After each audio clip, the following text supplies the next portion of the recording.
ಭದ್ರಾ ಮೇಲ್ದಂಡೆ ಯೋಜನೆಗೆ ವಿರೋಧ ವ್ಯಕ್ತವಾಗಿದೆ. 59 ಕೆರೆಗಳಿಗೆ ನೀರು ತುಂಬಿಸುವ ಯೋಜನೆ ಇದು. ಮರು ಶಂಕುಸ್ಥಾಪನೆ ವಿರೋಧಿಸಿ ಪ್ರತಿಭಟನೆ ನಡೀತಾ ಇರೋದು. ಭದ್ರಾ ಮೇಲ್ದಂಡೆ ಯೋಜನೆಗೆ ವಿರೋಧ ವ್ಯಕ್ತವಾಗಿದೆ. ಅಂದ್ರೆ ಇಲ್ಲಿ ಕೈ ಮತ್ತೆ ಕಮಲದ ನಡುವೆ ಗಲಾಟೆ ಆಗಿರೋದು. ಕಾರ್ಯಕರ್ತರು ವಾಗ್ವಾದವನ್ನ ಮಾಡಿಕೊಂಡಿದ್ದಾರೆ, ಪರಸ್ಪರ ಗಲಾಟೆ ಮಾಡಿಕೊಂಡಿದ್ದಾರೆ. ಮರು ಶಂಕುಸ್ಥಾಪನೆ ವಿರೋಧಿಸಿ ಪ್ರತಿಭಟನೆ ನಡೆದಿರೋದು.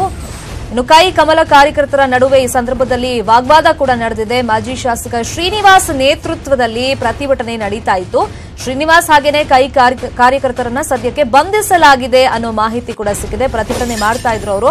ಅಂದ್ರೆ ಮರು ಶಂಕುಸ್ಥಾಪನೆಯನ್ನ ವಿರೋಧಿಸಿ ಅವರು ಪ್ರತಿಭಟನೆ ಮಾಡ್ತಾ ಇದ್ದಿದ್ದು.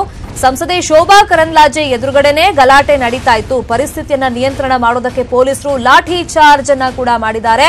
ಚಿಕ್ಕಮಗಳೂರು ಜಿಲ್ಲೆ ತರೀಕೆರೆ ತಾಲೂಕು ಅಲ್ಲಿ ನಡೆದಿರುವಂತಹ ಘಟನೆ ಇದು. ನರಸೀಪುರದಲ್ಲಿ ನಡೆದಿರೋದು ಘಟನೆ.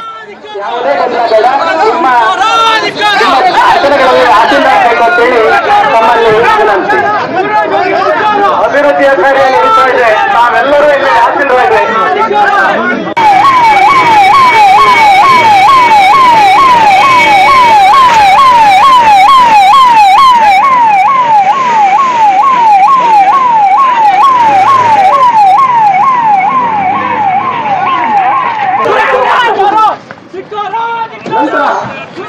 ಈ ಒಂದು ಮನೆ ಪದ್ಧತಿಯನ್ನ ಹೇಳಿಕೆ ನಾವೆಲ್ಲ ತರಬೇತಿಯನ್ನ ಇಡೀ ನಿಮ್ಮ ರೈತ ಮೂಲಕ ಕೊಡ್ತೀವಿ.